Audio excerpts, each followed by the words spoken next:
Today we are talking about the Snugpak Stasha. This is a 5-foot by 8-foot polyurethane coated polyester tarp. They do not advertise the TEX rating of the polyester material that it's made from, nor do they give us a hydrostatic head rating for how waterproof it is. I'm going to make some educated guesses along those lines. Judging by the weight and the size of this, I'm going to say that this is probably around 100 TEX polyester. Not super durable stuff, but it'll hold up in rain and wind. I think it's strong enough for the purpose they sell it for. Also, as far as the waterproof rating, I'm going to make an educated guess on that too, by the feel of the polyurethane, how thick it is on the material that the tarp is made from.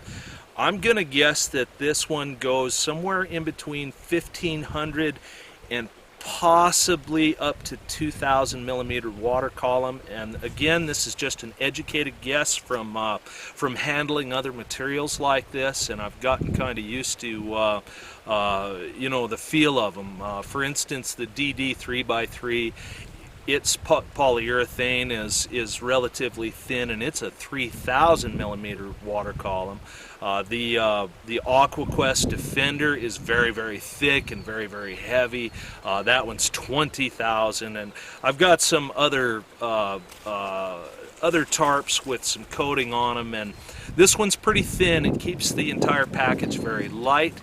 The whole thing weighs about 14.5 ounces, and that includes the stuff sack and the strings that they send with it. They send 4 lengths of cord, very similar to paracord, in the package, and all together it weighs 14.5 ounces.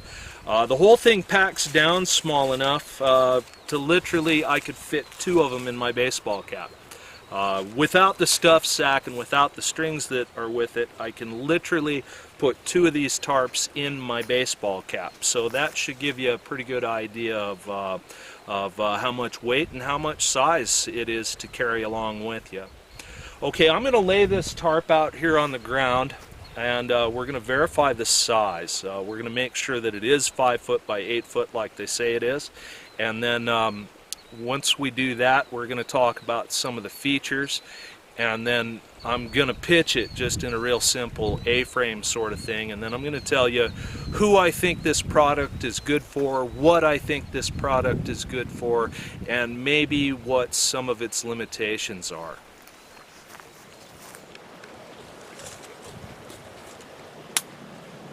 It is 8 feet long.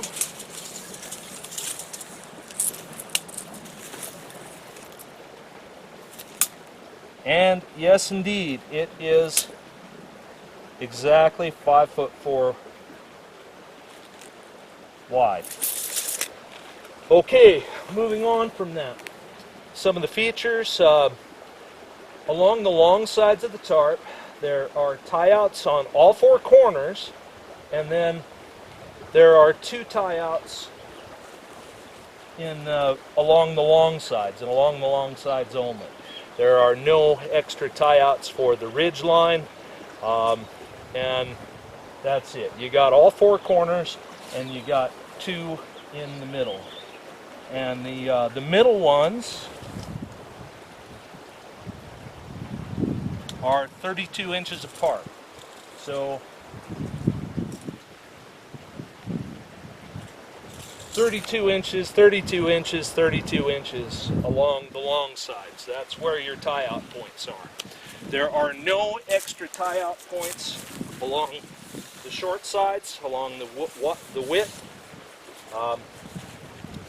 And this is a good place to tell you right here that this tarp is made from 1 piece of material. It doesn't require any seam taping because it is made just from 1 piece of material. There's no seam to tape. Okay, another feature of this tarp before I put it up,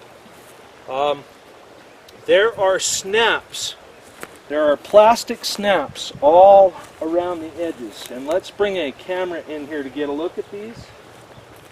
So let's get some close-ups on these other features.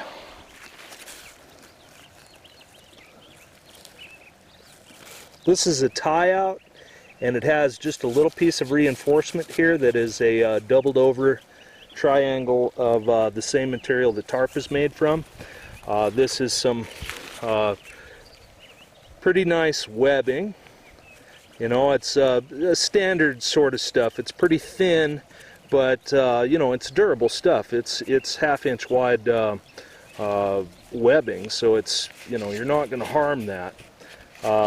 Hopefully you can see this here. Let's get some light on it maybe. That is double stitched. So each tie out is double stitched to a small piece of reinforcement and to the tarp seam.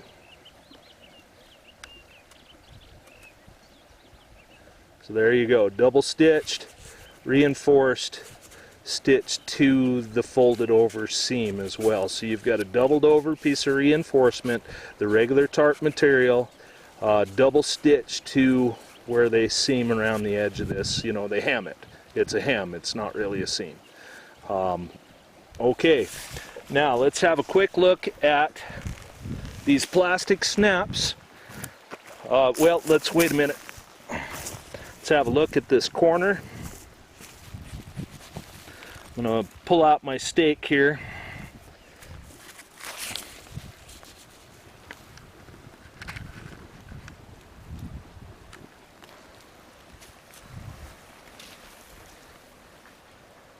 The corner of this tarp is got a grommet in it, and then also this same sort of webbing for a tie out on the corner.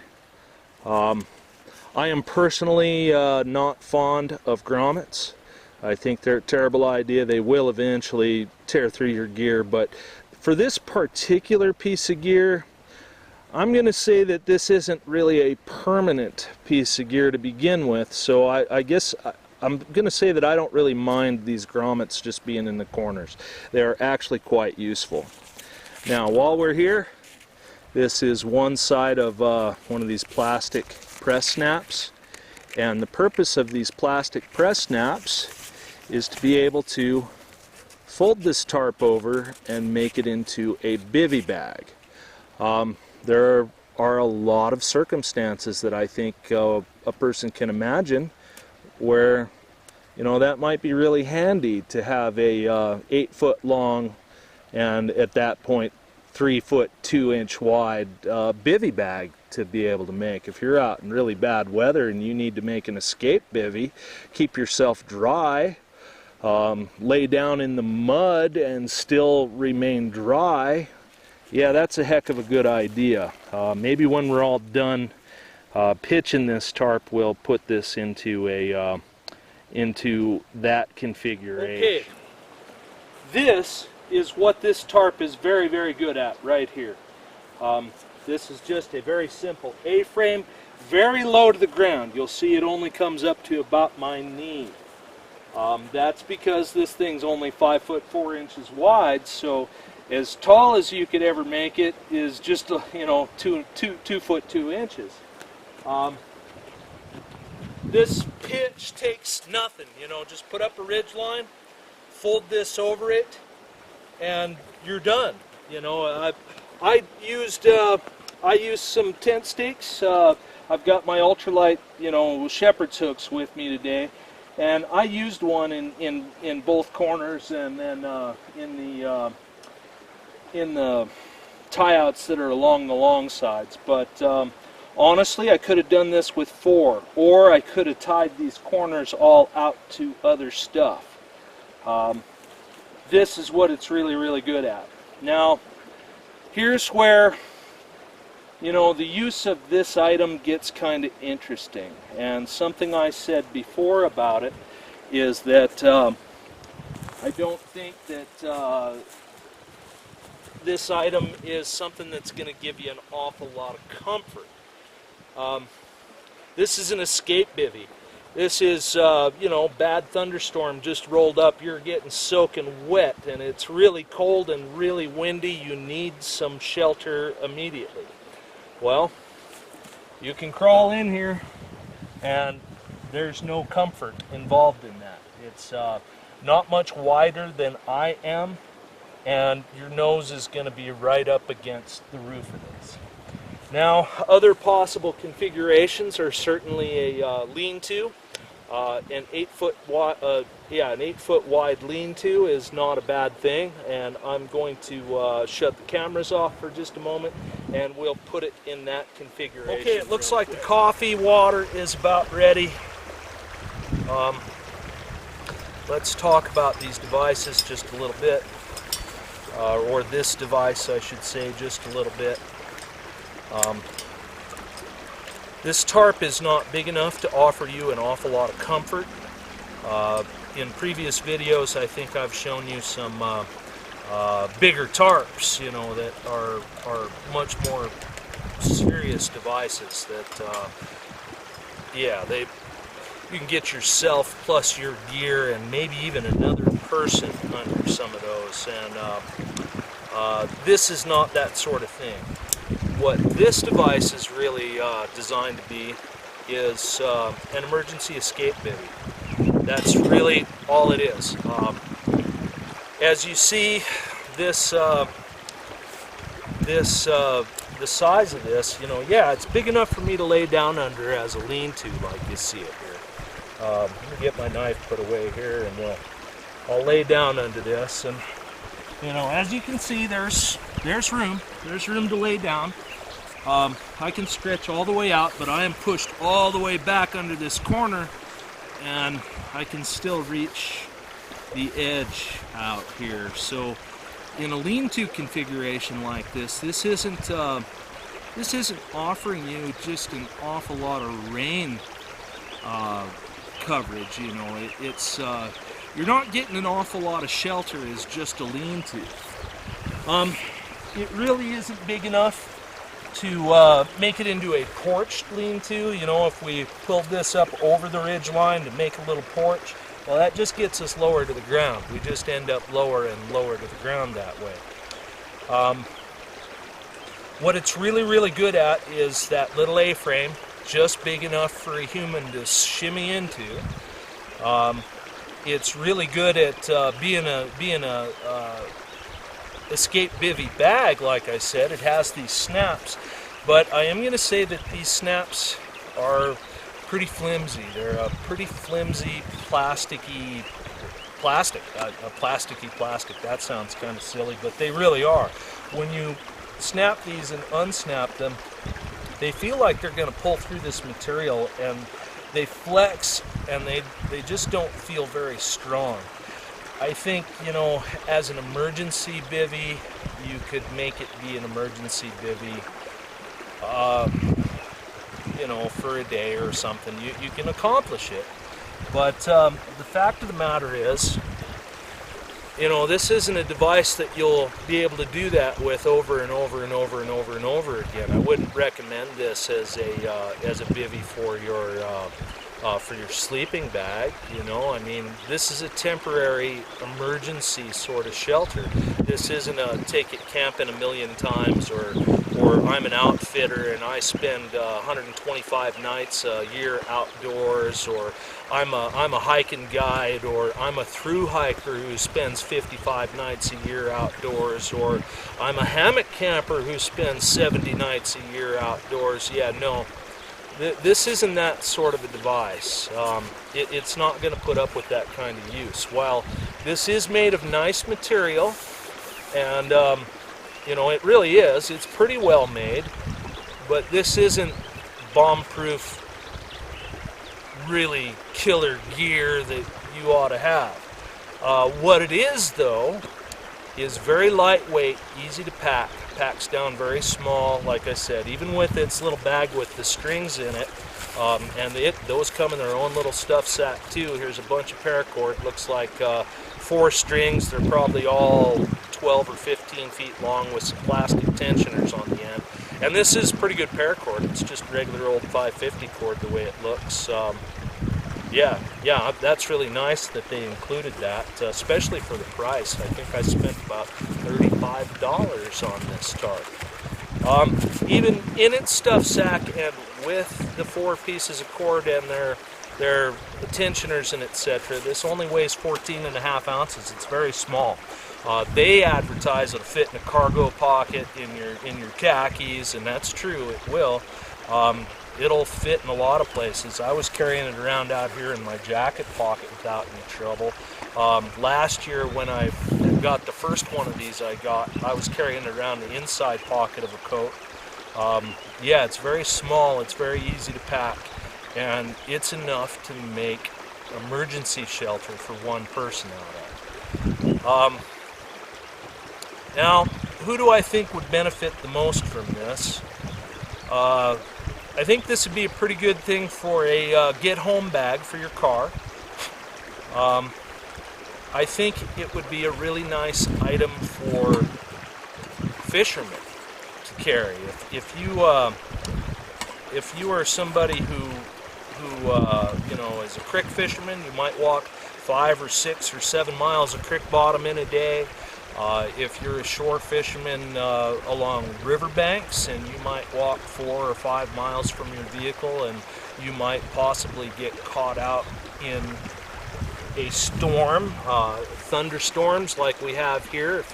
If you're doing things where you might be susceptible to sudden thunderstorms and other squalls like that, yeah, I think that this would be darn handy and darn easy to have with you. What it isn't, though, it's not a, you know, this isn't, oh, this is really good camping gear, or this is really good long-term survival gear. No, that isn't the sort of thing that it is. But what it is, it's very good at, I think. And what that is to be able to make fairly immediately very decent shelter for one person. It offers no comfort whatsoever. Where a 10 by 10 tarp, you know, you can make that into something, you know, like a porch lean-to that gives you a lot of coverage, and you've still got a lot of elbow room. This thing in an A-frame, boy, it's right up against your nose if you're laying in there. It's a claustrophobic sort of thing. Even this little lean-to I have set up here, as you see, you know, sitting on my ankles, I can't quite get this thing head high and still have it remain useful. Okay, that's my opinion there. This is I think that this would be really good for, you know, emergency kits, but you know, it's not bomb-proof camping gear. It's not bomb-proof long-term survival gear.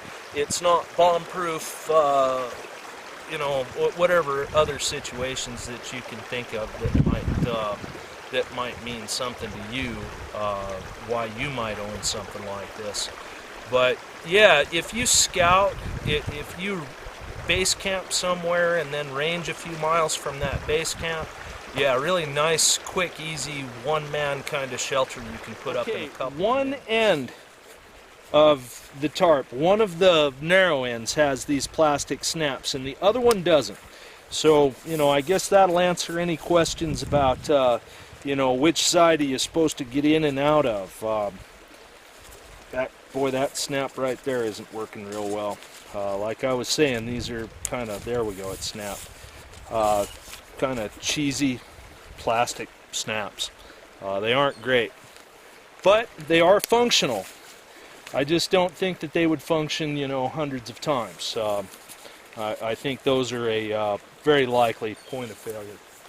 Very likely point of failure. Okay, I'm going to take this off the ridge line, and, you know, I don't know if I'll crawl in it. I may as well. I'm filthy from rolling around on the ground here anyway. Okay, here it is in its Bivvy configuration. This is the open side. That side has snaps. This side does not. There are snaps down to make the two long sides be able to go together. And see if I can crawl into this thing for you. Might have to pop a couple of these snaps and then get in here and lay down, and I don't know. This is probably not something I would find myself doing in many circumstances, so I'm not sure if I can give any sort of a recommendation. You know, so you get into this thing and you'd continue with your snaps.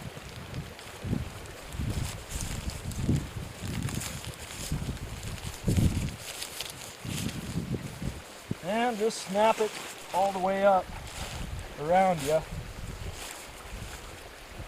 And then here I am, laying in a bag that's waterproof, mudproof, pretty windproof, but it's got a polyurethane coating on the inside. And I don't know, it's not quite wide enough for me, but I'm a pretty big guy.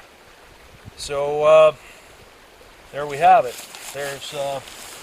There it is in a bivvy bag. You know, a human does fit in it. Yeah, a human definitely fits in it. Okay, that's it. That's the end of this. Okay, that's been my take on the Snugpak Stasha. Stasha, maybe. I really don't know how to pronounce that. This is based on the British Basha or Basha. Somebody's, you know, correct my pronunciation down in the comments, please, if you're in the UK and know how Basha or Basha is supposed to be pronounced. Yeah, I'd appreciate that, because I probably sound silly saying it wrong. Next time I do a video on something like this, it would be nice to be more accurate. So I'll appreciate anybody who will correct my pronunciation down in the comments. Thank you. Well, this has been my take on it. You know, this is a nice product. Ultra durable, long-term survival, cross-country backpacking. No, it's not that sort of a thing. You know, have it with you for an emergency. Yep, spectacular. You can make a waterproof bivvy bag. You can make a low-to-the-ground bivvy shelter. Get you out of some bad weather temporarily. You know, for fishermen or day hikers to carry. Yeah, if a thunderstorm might roll up on you and blow hard wind at you and cover you in big raindrops, or, you know, yeah, this is an excellent product for something like that. It's easy to carry. Again, with its other stuff sack and these 4 guy lines that come with it, or, you know, a ridge line and guy lines, however you want to call it, with a wad of paracord and some plastic tensioners and another stuff sack, the whole thing only weighs 14.5 ounces. Gee whiz, if you already carry a little bank line or paracord or stuff in the bag that you already carry, you know, set these aside and you're down to around 12 ounces. That's not very much. And as I mentioned, look at that. 2 of those would fit inside my baseball cap without those strings, without the bag of strings. That's how small it is, you know, cargo pocket, inside jacket pocket, anywhere in your day bag, you know, little fanny pack, whatever it may be. This is small enough and light enough that why not have it with you? Why not have some protection from the wind and the rain? And what other, you know, even if you need a little sunshade for a little while. Okay, I really appreciate you coming out to the farm with me again today and enjoying an afternoon out here by the creek. I really appreciate the nice things people say down in the comments and on the forums I participate in. I appreciate all the time you take watching my videos. I know some of them get a little long for what we're talking about, but it's very nice that you folks stick around and watch them. You know, I can't express to you how appreciative I am of those views. Okay, I've had a nice day. I hope you had a nice time coming on out here with me, and I hope the rest of your day goes really, really well. Bye-bye now.